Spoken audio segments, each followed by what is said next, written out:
मित्रों, आप भी अपने रिश्तों को बेहतर बनाना चाहते हैं। Building lasting relationship. और ये लास्टिंग रिलेशनशिप आपकी कब बनेगी? जब आप अपने आप से और अपने संबंधों में आप बिल्कुल पूरी तरह से ईमानदार रहेंगे, यानी बी ऑनेस्ट। जब भी हम ऑनेस्ट रहेंगे तो हमारे रिलेशन लास्टिंग रहने वाले हैं। और दूसरी बात है, अगर हम अपने रिलेशन को बहुत स्ट्रांग करना चाहते हैं तो हमें शो करना पड़ेगा love and affection. We have to show love and affection and stay kind and sweet to the person we are in relationship.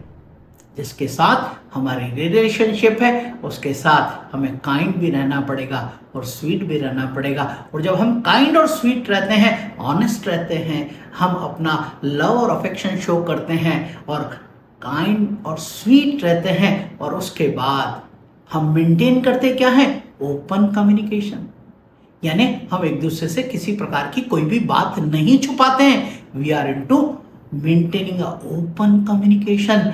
तभी हमारे रिश्ते स्ट्रांग होते हैं और हर कोई अपने रिश्ते को स्ट्रांग करना चाहता है। तो स्ट्रांग रिश्ते करने के लिए हमें ऑनेस्ट होने की ज़रूरत है, लव और अफेक्शन दिखाने की ज़रूरत है, और उसके प्रति हमें काइंड और स्वीट होने की ज़रूरत है, और हमारे रिलेशनशिप, हमारे कम्युनिकेशन को ओपन रखने की ज़रूरत है।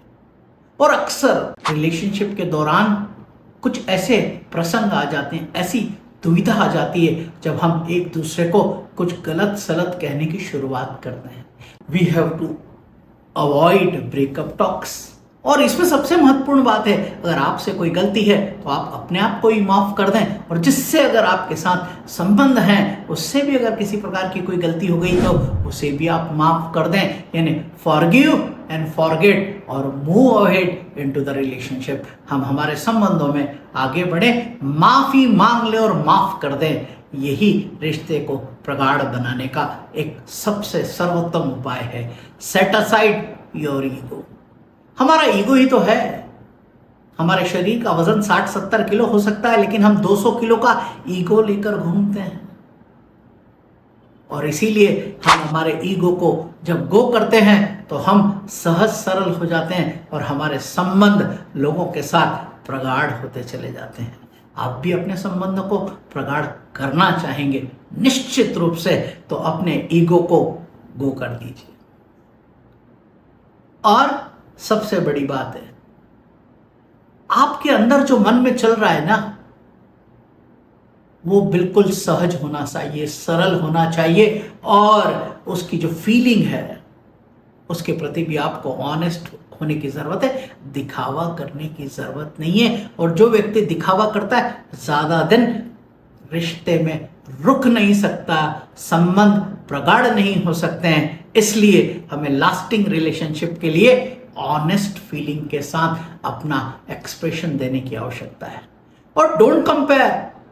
जिंदगी में होता है किसी का अच्छा समय, किसी का बुरा समय। Don't compare past and present. क्यों? क्योंकि वर्तमान उसके भविष्य का निर्धारण नहीं करता है। भविष्य ना आपने देखा है ना मैंने देखा है, इसलिए बीती गई बिसार दे। यानी जो हो चुका है उसे भूल जाएं और आगे की सुध ले। बीती गई बिसार दे, अब आगे की सुध ले। इसीलिए हमारे संबंध प्रगाढ़ हो सकते हैं, स्ट्रांग बन सकते हैं, जब आप इस तरह का एटीट्यूड और अप्रोच रखेंगे। आप कंपैरिजन नहीं करेंगे पास्ट और प्रेजेंट। और अगर आपसे कुछ गलती हो गई है तो आप क्षमा मांग लीजिए, सिंसियरली क्षमा मांग लीजिए। Practice give and take. जब भी आपको कोई अवसर मिले, कुछ देने का आपका मन करे तो आप अवश्य दीजिए, और आपको भी प्रतिफल उसी तरह से आपको भी चीज़ें मिलने लगे तो आप उसे स्वीकार कीजिएगा, रिजेक्ट मत कीजिएगा। क्यों? क्योंकि जहाँ संबंध है वहाँ लेन देन प्रेम का, प्यार का, स्नेह का, आदर का, सम्मान का तो बना रहने वाला है। लेकिन प्रेम से दी गई कोई भी उपहार को स्वीकार करना हम सबका धर्म है। और वक्त जब भी हो सेलिब्रेशन का तो हमें भी उपहार देने की आवश्यकता है अपने संबंधों को मजबूत करने के लिए।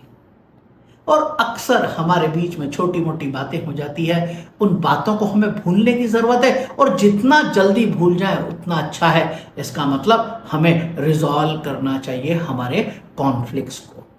We have to resolve our conflicts, और जितनी जल्दी हम हमारे कॉन्फ्लिक्ट्स को रिजॉल्व कर लेते हैं, हमारे रिलेशन लास्टिंग होते चले जाते हैं। गलत फहमियों की कहीं भी संबंधों में जगह नहीं हो, चाहे वो आपके व्यक्तिगत जीवन का विषय हो, आपके पारिवारिक जीवन का विषय हो, आपके व्यापारिक विषय का विषय हो, चाहे आपके मित्रता का विषय हो। आपके रिश्ते तभी प्रगाढ़ रह सकते हैं जब आप उन कॉन्फ्लिक्ट्स को तुरंत रिजॉल्व कर लेते हैं। और कहते हैं ना, अगर हमको रिश्ते लंबे रखना है तो हमें हमारे पार्टनर की फीलिंग को समझना पड़ेगा।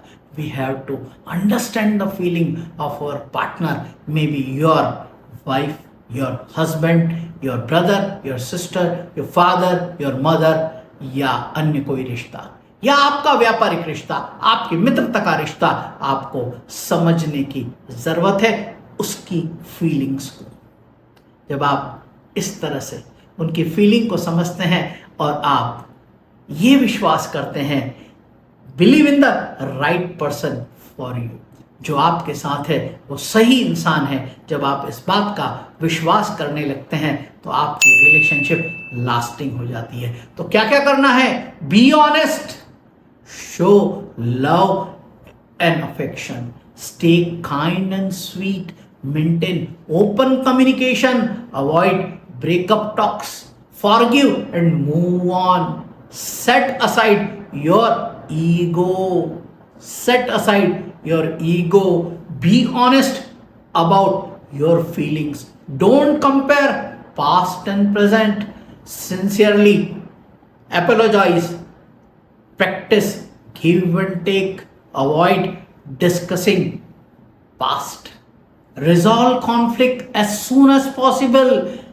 be attuned to your partner's feeling, आप अपने पार्टनर की फीलिंग के साथ में अपने आप को अलाइन कीजिए, believe in your self and believe in your partner, and this will make your relationship lasting relationship, and you can build a complete lasting relationship.